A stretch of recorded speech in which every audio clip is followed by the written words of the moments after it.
give up. I give up for now. Dun, dun, dun, dun, dun, dun, dun, dun. I give up for now. It's harder on keyboard.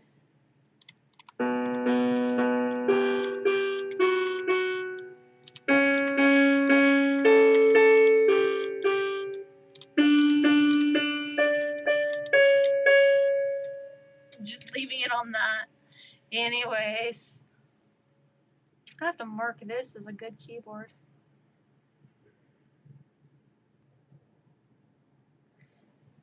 I don't know. I was going chilling and chatting and just got off onto random. What website is this virtual keyboard? Virtualpiano.net. Let me see if I can post a link in the chat. Is it gonna let me? Yes, it does. Okay, cool. Because I know pianos and keyboards can be expensive, so I try to do virtual if I can. And I forgot there are virtual keyboards online, and I'm just like, right, I'd have to incorporate the keyboard.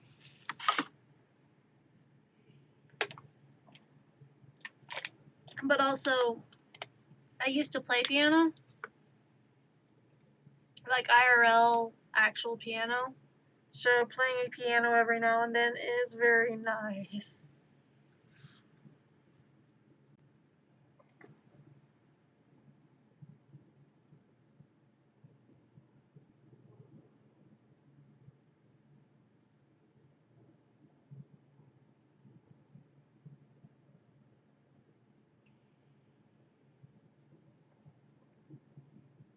It's more of a placeholder at this moment.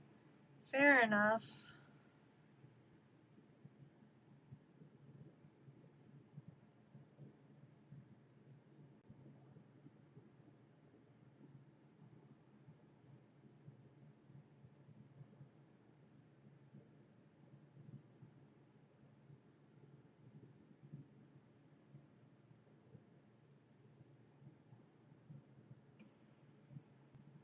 Oh, right. I got distracted.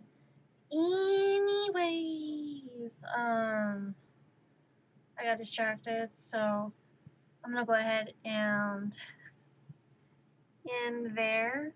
But thanks everyone for following, and thanks for attending tonight's chaos. I'll see you all next time. Remember to take your meds, eat food, drink water.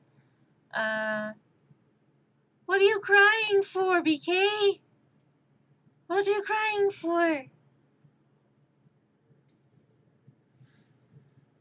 Well, why cry? Why cry? Yeah, you should probably take your meds. Also, it's like midnight where you are. You should take your meds. I need to do the whole food thing. You're sad that stream's over? It's fine. I'll be back another day, and I always notify people in the Discord when I'm going live. You're fine. I'm sorry that you're sad the stream is over. But I need to take my contacts out, and I need to unfortunately do the human aspect of food, and do this whole nourish the body thing, unfortunately.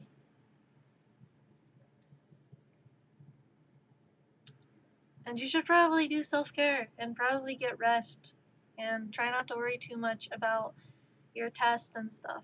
I'm sure it's fine. I forgot what I'm gonna do for food. Graham crackers are food, right? I will do an actual meal. I also need to check on my incisions and make sure they're okay. But we'll see you all next time.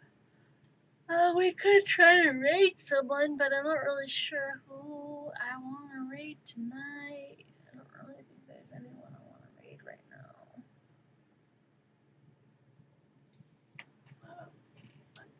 I mean, just try not to worry too much. You never know, you might get a call the next week.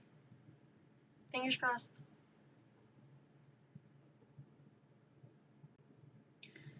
try to have a good night. Thank you everyone for followed, and if anyone comes across the stream and you make it to the end and you've tolerated my bullshit and the shit show and you've tolerated the chaos that I have ensued on this whole reign of terror, um, be sure to subscribe, I guess. Please? Maybe. I don't know. I'll figure it out. Have a good night and happy time zone wherever you are. Bye.